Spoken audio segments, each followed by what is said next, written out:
This is a Samsung Note20 Ultra 5G, and by now you would have seen hundreds of videos to do with first impressions, camera comparisons, gaming, benchmarking tests, so this is not one of those videos.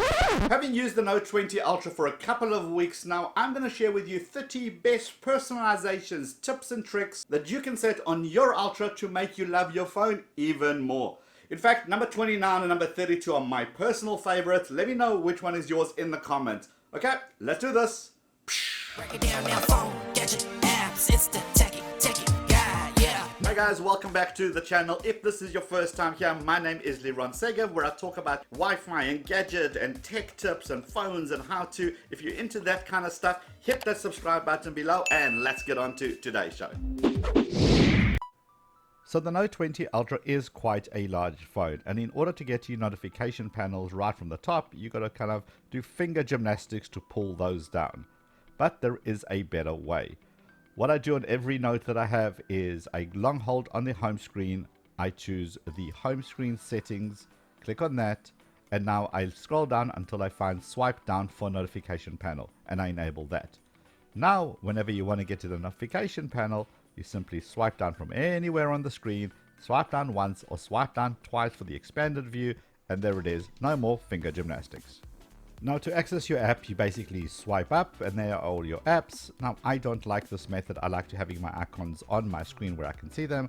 No problem, long hold somewhere on the home screen, choose the home screen settings widget at the bottom right hand side. At the very first options, home screen layout, I change it from home and apps screen to home screen only. Click apply and it moves all my apps into their own screen, and now I'm more comfortable. Okay, let's enable the search functionality. Long hold on the home screen, choose home screen settings and enable the search from home.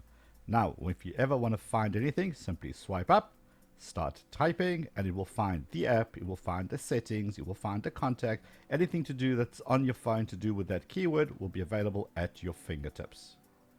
Okay, a couple of more options to investigate. Long hold on the home screen. Now here's where you can obviously change your wallpaper. You can also buy and find some free themes, lots of options to choose from, but the one I want to show you is when you go one step back, go to wallpaper.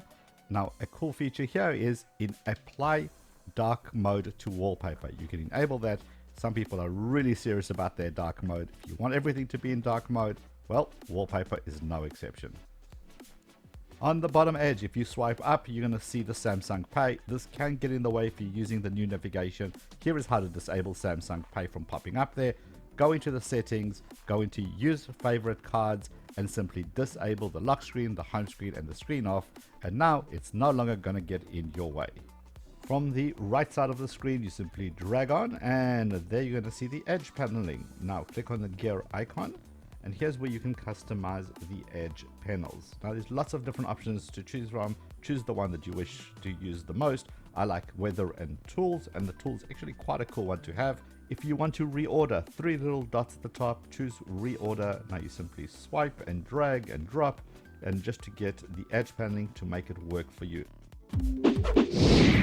Right, next thing I change is when I slide down from the top, I choose the off button and I choose the side key settings. For some reason, it's no longer acceptable to hold the side key to switch the phone off.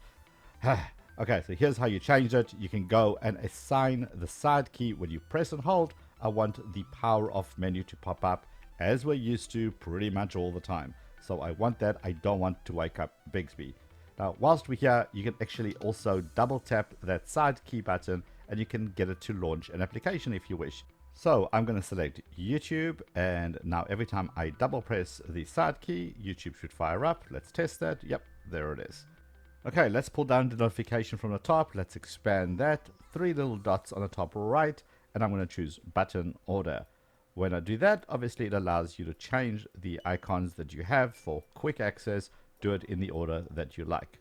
Let's take one step back, three little dots again, choose quick panel layout. Here I like to enable my show media and devices. We'll get onto that shortly, but I also like to enable the show brightness at the top. So when you scroll down, you can actually set your brightness of your phone right there. You don't have to go to yet another menu, so it's nice to have it back by simply enabling that. And back into the notification panel we go, three little dots again, and this time we're going to choose the status bar. Keep your eye on the top left where the time is. And now when I enable that, I have a couple of options. I can show all notification, number of notifications only, or the 3 most recent. And you can see it changes based on my option. But the one I want to make sure is enabled is the show battery percentage. We all do this anyway. I still don't understand why it doesn't come enabled by default. Okay, notification panel again. This time we're going to choose the devices option. Now this is showing me the devices that my phone is currently connected to.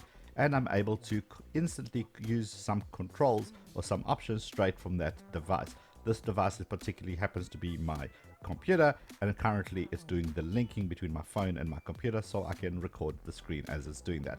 Nice quick access to get to that. Now what I can also do is I can add other devices. So if I've got other smart home appliances, I can have them all listed in here, and I'm very quickly at a touch of a button from my notification panel, I'm able to instantly get to those connected devices, and I'm able to control them. Down again from the top, and this time at the bottom it says notification settings, very small, easy to miss. Click on that, and when you do, this is the various options that you have whenever you have a notification. Suggest actions and replies, swipe left or right for snooze, etc. This is where you go and set all those notification settings. Okay, let's start playing with these settings. So swipe down from the top, little gear icon on the top right, there are your settings.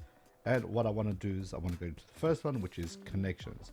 What I want to do is look for mobile networks, and under network mode, I want to make sure the 5G, LTE, 3G and 2G auto connect is the one selected. This is a 5G phone. I want to take full advantage of it if there is a 5G network.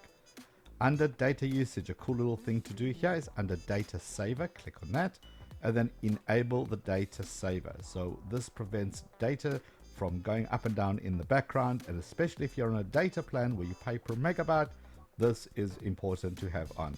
Nice way to control your expenses. And whilst we hear one more thing under more connection settings, here's where you find printing. Now the print services, the default one is enabled, but should you need an additional plugin for your printer, well, this is where you do it.